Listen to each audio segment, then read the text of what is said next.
السلام عليكم. بسم الله والصلاة والسلام على رسول الله. وصفتنا لها اليوم هي ديليس شوكولا دبي، ولكن الجديد فيها انه ام زكي دارت لكم فكره عليها باه نعودوا نديروها في حلويات الاعراس. نبداو على بركه الله. عندنا الكنافه، نجيبوا الكنافه ونقطعوها بالسكين رقيقه كما راكم تشوفوا. شغل نفتوها، راح ندير شويه زبده في مقله ونحمصها حتى يولي اللون تاعها مصفر الى محمر ونحيوها. بقى واش نزيد عليهم؟ نزيد عليهم كميه من البيستاش المرحي. هنا وحده ما نعجزها، سيده ما نعجزها. البيستاش هنا راه اختياري. نحركو. واش نوليو نديرو؟ نبداو نلمو بالبات بيستاش حتى نتحصل على كتله نقدروا نفرسيو بها.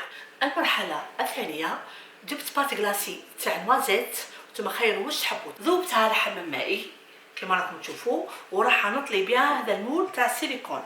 المول انا خيرت الموديل تاع القلوب، وانتم خيروا اي موديل. خيرت الموديل تاع القلوب الصغير شويه، ماشي ما خيرتش الكبير باه يجي الحبه مقدره فقط.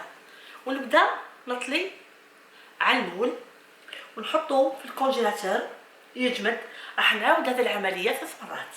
بعد ما طلينا المول السيليكون راه واجد 3 مرات طليناه، ايضا لافارس راهي واجده. بقى واش ندير؟ نبدا نعمر ونمشي على الحواف باش تتوزع على كامل الحبه. واش ندير دوكا؟ نغطيها بالشوكولا ونحطها في الثلاجه تبرد. نوليو للصابلي تاع ديليس شوكولا دبي. نبداو على بركه الله.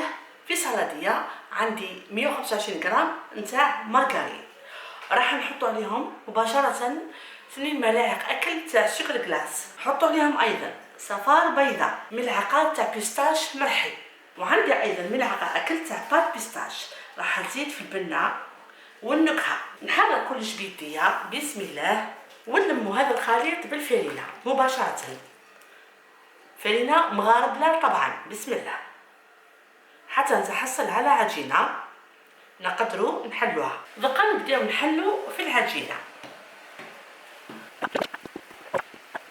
ونبداو نطبعوا بطبع القلب اللي قصناه على السيليكون. لازم يجي شويه زايد على السيليكون تاعنا باه تجي الحبه متحوفه. ها نبداو نطبعوا ونهزوا الحبه.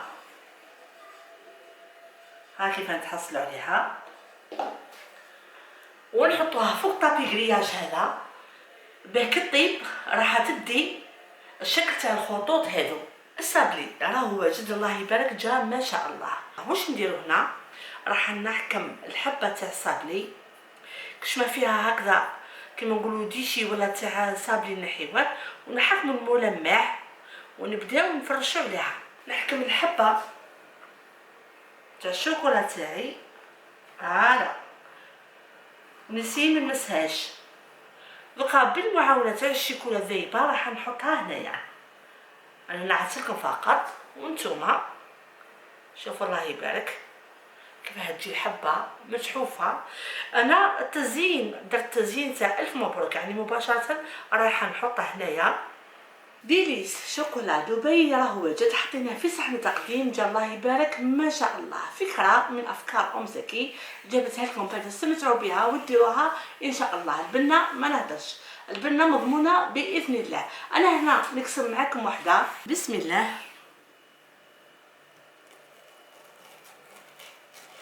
القرمشه الله يبارك، شوفوا ما شاء الله، شوفوا الطراوه، شوفوا الله يبارك ما شاء الله. الوصفه مضمونه 100% والبنه رائعه. لا عجبتكم هذه الوصفه ما تنساوش تشتركوا معنا على قناه وصفات ام زكي وعلى صفحه الفيسبوك وصفات ام زكي، وما تنساوش ايضا تفعلوا الجرس بيوصلكم كل جديد. والى اللقاء.